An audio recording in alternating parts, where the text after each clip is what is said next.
So ito yung mga comment mga master sa isa nating video kahapon na in-upload na short video mga master. Ibig sabihin reels, no?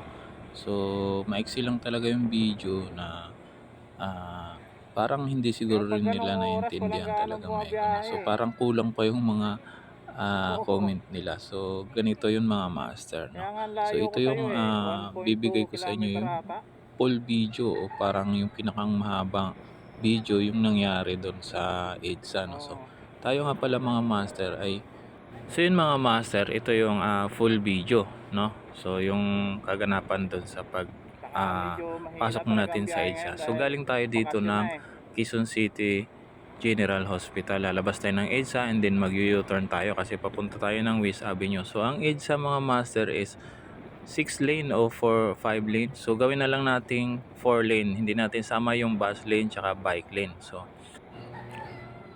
yun mga master, no? Paglabas natin dito is pupukusan natin Basta. yung kain Saan ko sa ng call mga center linya, no? ma'am? So ayan, pagpasok natin dito is ginawa natin 4 lane. So nasa 4 lane tayo, di ba?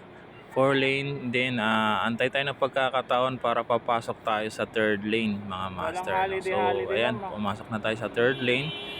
Yan mga master, napusinahan tayo dito sa third lane kasi medyo mabagal na yung mga sasakyan sa unahan natin. And then humahanap ulit tayo ng pagkakataon makapasok tayo sa fourth lane. Ay sa second lane pala, second lane. Ayan, nasa second lane na tayo.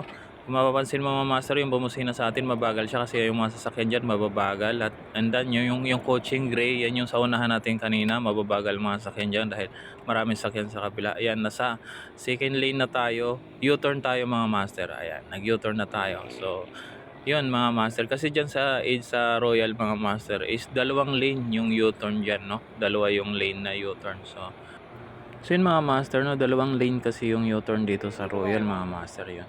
Yung doon naman sa bumusina sa atin sa likod na mga master na kotse na puti, siya ay galing sa second lane, no?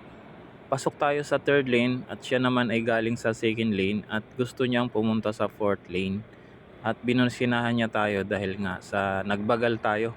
May sasakyan kasi sa unahan natin. Napansin niyo yung kulay gray na kotse.